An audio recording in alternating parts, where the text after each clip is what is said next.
I'm right outside the Museum for the Colorado School of Mines, and every year during the Denver show, the Colorado School of Mines, they throw a little open house party.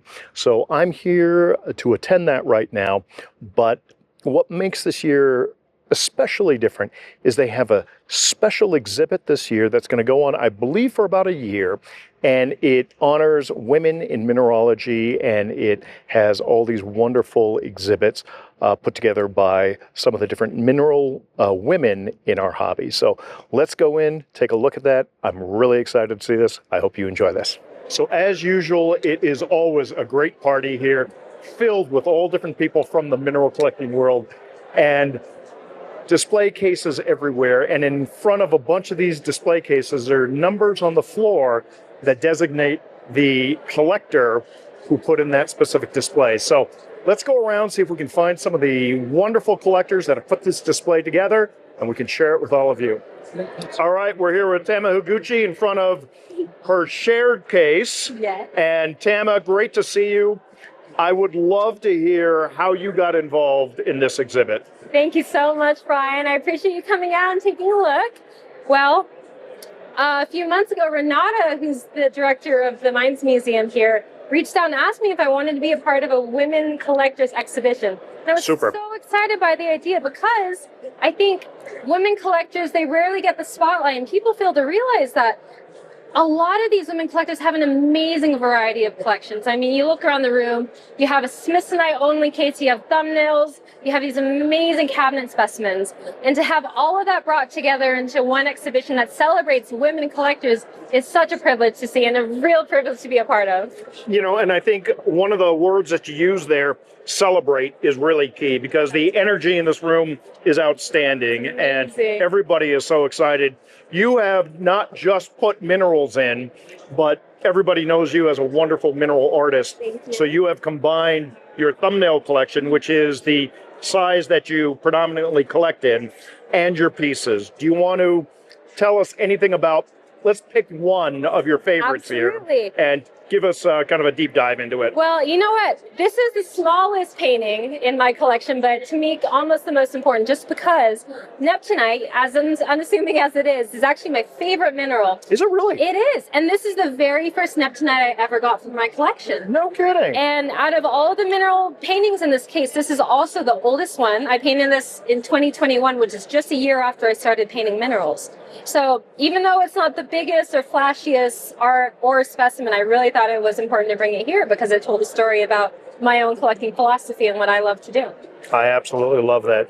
And even though you're based in Texas and your favorite is a California mineral, we will let you go with that. What can I say? Fantastic. Tama, keep up the great work. We'll Thank catch up with Brian. you a little bit later. I appreciate it. All right. Well, I am here with Gail Spann, who really needs no introduction in this field, part of the husband and wife Spann collecting team out of Dallas, Texas, more accurately Rockwall, Texas. Gail, you have this wonderful pedestal display. Yes. Tell me how you got involved with this special exhibit here. How did I get involved? Yes. I've been quietly getting a girl crush on Renata Lafler, who is the curator of this portion of the School of Mines. And so we always talk about what it is being a woman and what do we like that maybe might not impress our husbands or whatever. And so I started to talk about, wouldn't it be cool if we could have a group of women who had a display? And that's how it kind of started. I love it. I love it. She ran with it. She did an amazing job. That is super. And I am such a huge fan. You've got an incredible display here. And kind of one of your signature moves is you put one of your teapots in here. One of my hundreds of teapots. So I am a huge, huge fan of showing that minerals are part of teapots. They're made from the clay that is all minerals. The glazes are all minerals. So for me, it's a natural pairing. I love it. Gail, I'm going to ask you to pick one specimen out of all the ones that you have on display and give me a deep dive story behind Come it. around this side. Okay. Of all the funny things, it's this goethite with siderite, Oh my God. and it's Aragon. And let me tell you, Aragon being your dog. was my poodle. Yeah. And Aragon was my first poodle and a great love in my life. And he passed away almost 9 years ago. Wow, that long ago. That long ago. Doesn't seem like it was that long ago. It doesn't. And down here you can see Oh, Ode to Aragon. I love there's it. Aragon. And this goethite is like so him. So there's a sentimental part of women who collect too, and this is a very sentimental part. You know, we often say, don't collect for others, collect for yourself. Right. And as long as it brings you joy, stupendous. And I love it that you have all these incredibly wonderful and colorful and beautiful pieces. And you. if you will excuse the term, your favorite that you want to focus on is the black ugly, the Aragon. Black ugly. My gorgeous black ugly. That is stupendous. Gail, thank you so much. Thank you, hon. I really appreciate it. This is just delightful. All right, take care.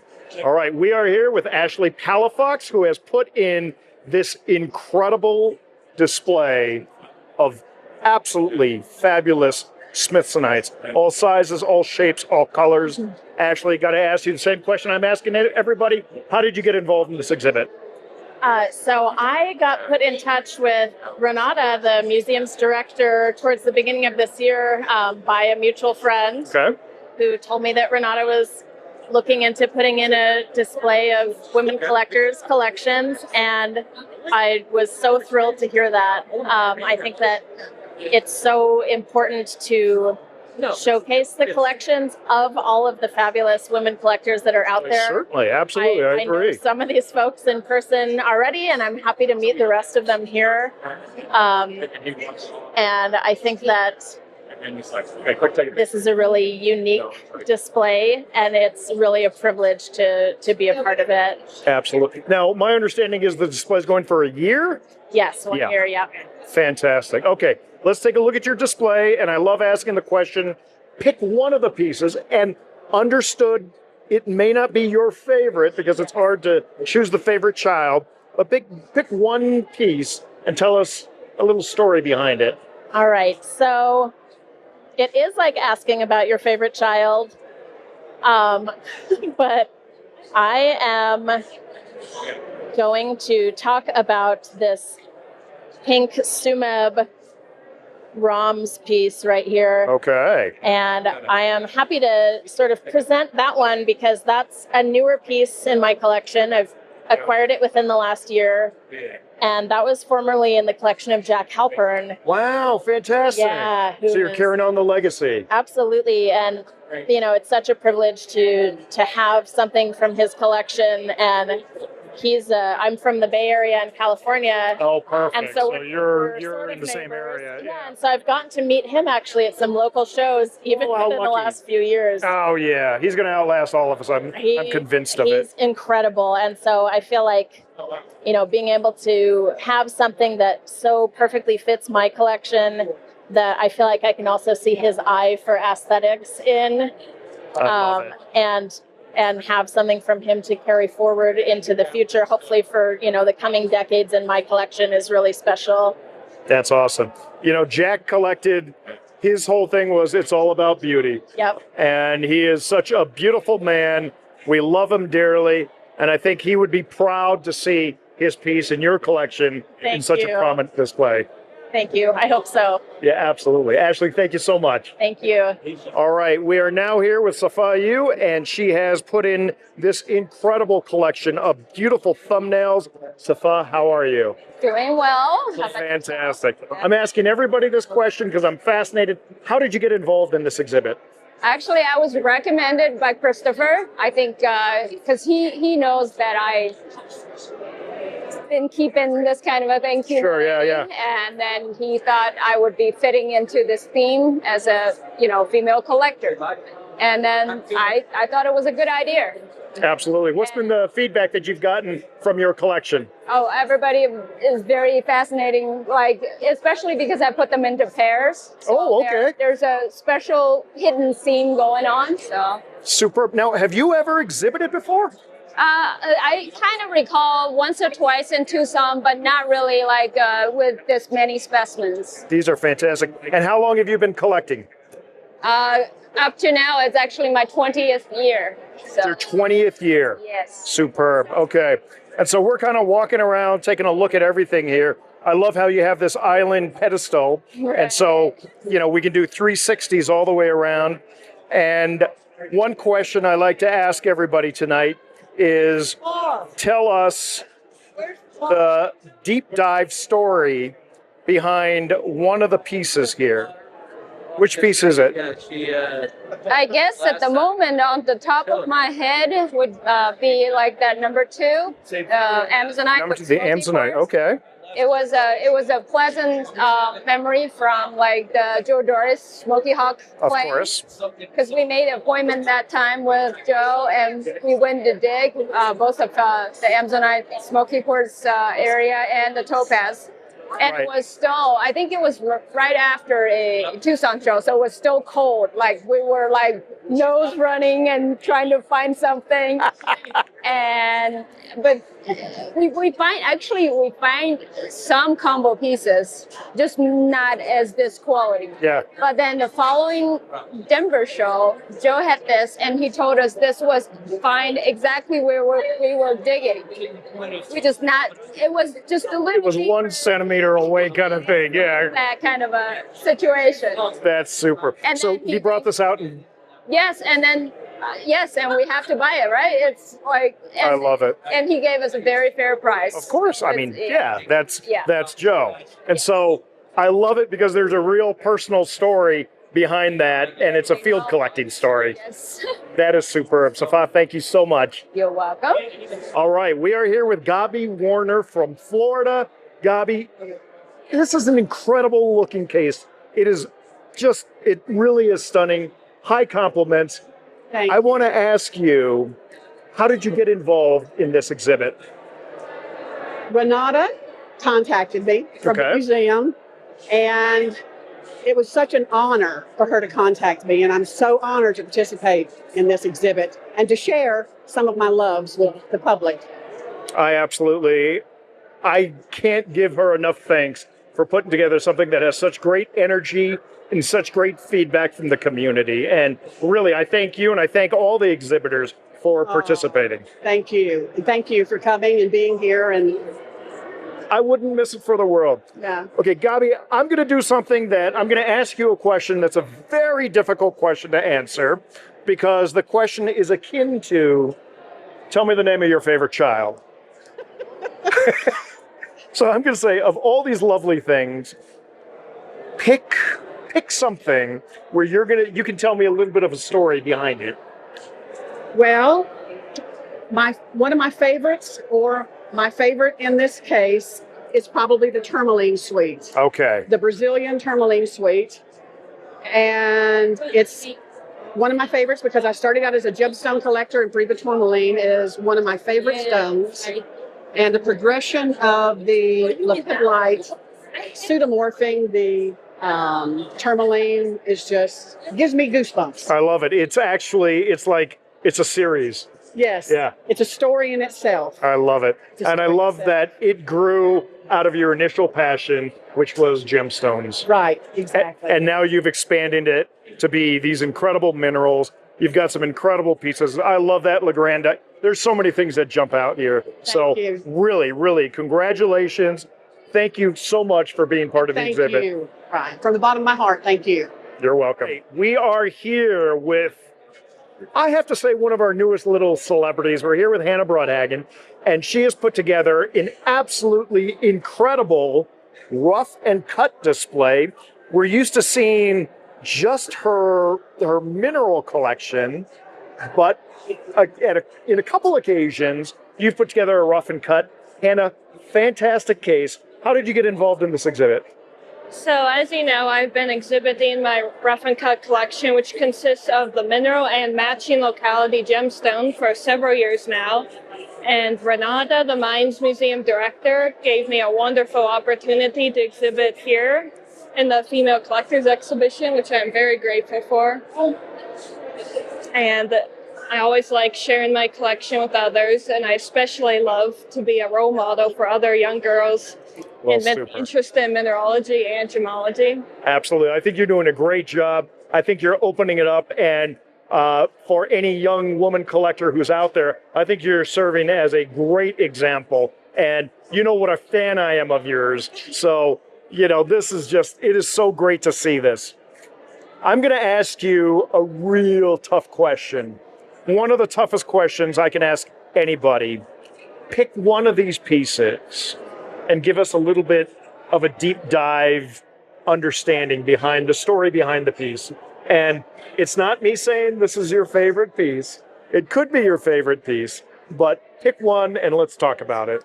Okay, so the Azurite Rose from Bisbee. Okay. I've been looking for one of those for years, and a couple years ago I was able to acquire one from James Webb, actually.